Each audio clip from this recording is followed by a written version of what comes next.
I think it is the most wonderful time of the year.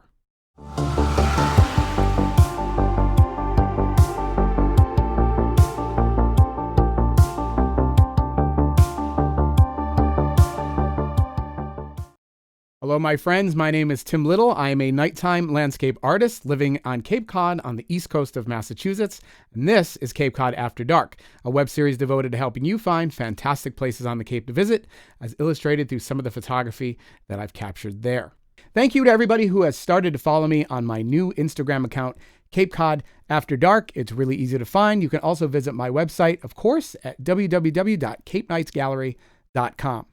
So this is my favorite time of year for a few reasons. Right off the bat, the weather here is just beautiful. June on Cape Cod is a great time to visit for a few different reasons. The weather is obviously one of them. The other reason is, in a normal year where there's not a lot of weird other things happening, the weather's great. There's not a lot of tourists here. So the prices on things are down a little bit. The hotels are a little bit cheaper. The restaurants aren't as busy. The traffic isn't so bad.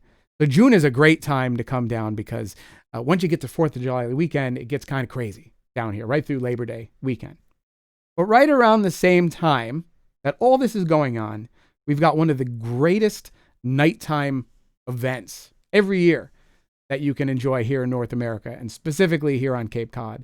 And that's what I call Milky Way season. In this episode, I'm going to tell you about my 3 most favorite places to see the Milky Way here on Cape Cod. And I'm going to tell you when the best time is to see it, because those are the emails that I get the most. When and where. And I get them from photographers and non-photographers alike. So whether or not you're going to go out there with a camera or binoculars or a beach blanket, it's definitely worth the visit the next time you're down here.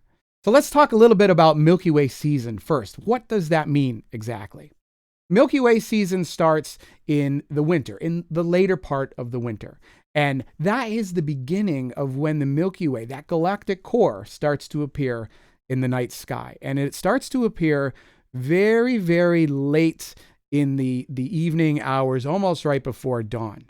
So you've heard of the idea of winter constellations and summer constellations. My favorite constellation, by the way, is Orion. You can really only see it in the winter. I also like the Big Dipper, and you can see that most of the time based on where it's located. The reason things change in a nutshell is because of how the Earth orbits the sun and how the Earth tilts, and it changes our perspective and our view of the sky surrounding the solar system.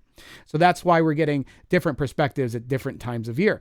Thankfully, the way the universe works, it's like clockwork. So every time of year at specific intervals, you'll be able to see that thing that you enjoyed last year at the same time. So the Milky Way is sometime, let's say January, February, depending on where you are in the United States, you're going to start to see that popping up in the morning hours. Now, I'm not a morning person. I am more of a stay up really late and go to bed in the morning type person. In fact, I always try to get home before I see any sunlight. But if you are a morning person, this is the time for you. You get up about an hour before sunrise and you look down to the southeast area and you'll start to see the galactic core. It'll be very low to the horizon. But the reason this time of year is so fantastic is because by the time we get into June and July and August, once the sun sets, the Milky Way, that galactic core, has already risen.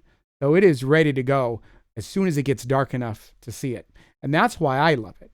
Plus, it's also higher in the sky and it's more away from the horizon. So think about how hands on a clock move. They kind of just pivot. And the Milky Way seems to do that as well over the course of the evening and the season. The reason this happens is because it rises a little bit earlier every day, which works out great right now. But once you get into the fall, it starts working against us. And eventually you get to a point where it's rising so early that it's setting when the sun sets. And then you really miss out on that. And then you lose that window. But I think here on the Cape, right now, June, July, and August, you get the best perspective of the Milky Way across the most interesting subjects, including lighthouses and seashores. And that's what we're going to talk about now. It probably goes without saying that the best time of the month to see the Milky Way during this season is on the moonless weeks. So that's also called the new moon. You want to avoid as much moonlight as you possibly can. The entire week surrounding the new moon is generally pretty good. Obviously, the night of the new moon is the best, but the weather doesn't always cooperate. So if you can't get good weather on that date, don't worry. 4 or 5 days in either direction, you can still pull off a nice view of the Milky Way. Also, you want to do your best to avoid light pollution for all the obvious reasons. Nights with lower humidity also give you a sharper sky from our perspective, so keep that in mind. That's kind of hard on the Cape because it seems pretty tropical here most of the time during the summer. But if you have that odd trifecta of a moonless night with no light pollution and low humidity, you're going to see some amazing skies. The other thing that you want to be concerned about is to make sure that you give your eyes enough time to adjust.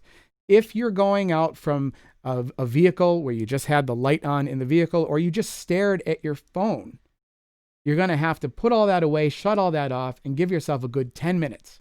Because the last thing you want to do is think that you missed out on something or you couldn't see something because your eyes hadn't properly adjusted.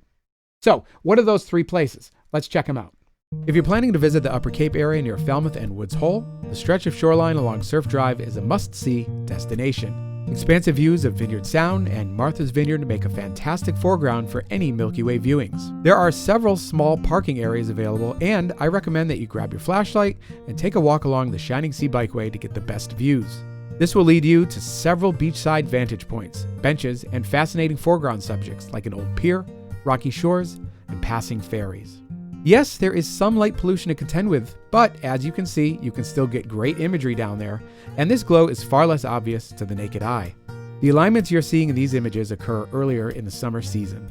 Finish your visit by stopping at Nopska Light and walk across the street for unobstructed views of both Vineyard Sound and the Milky Way. Next up is Hardings Beach and Stage Harbor Light. We covered this place in detail in episode 1 of Cape Cod After Dark, so for lots more info, be sure to check out that video. What makes this location great is a combination of subject matter and how the Milky Way travels over it. Even just sitting in your car and facing the beach gives you a great show. A walk to the east includes small boats, old signs, and of course, Stage Harbor Light.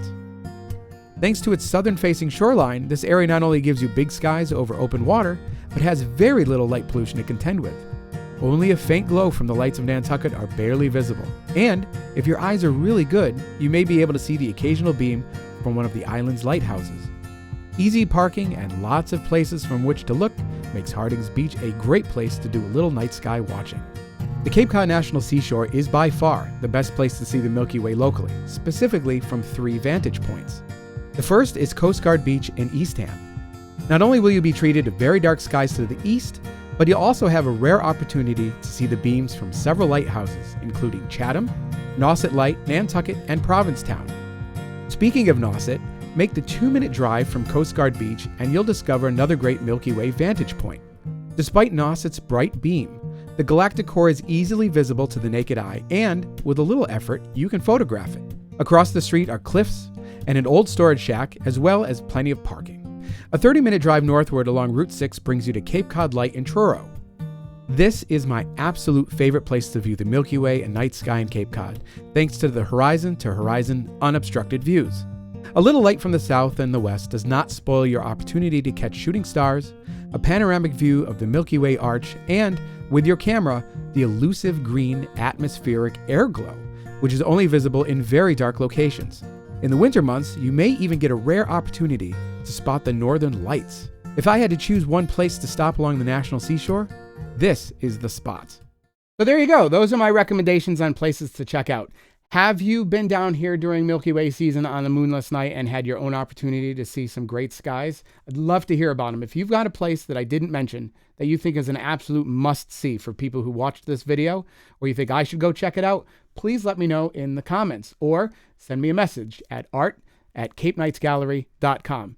And as always, if there is a location or subject from one of my photographs that you'd like to hear more about, please let me know. If I pick it as a future episode topic, I will send you a free 8x10 print. Hey, if you like this video, please consider subscribing and clicking the bell to be notified of future content. Thanks for watching.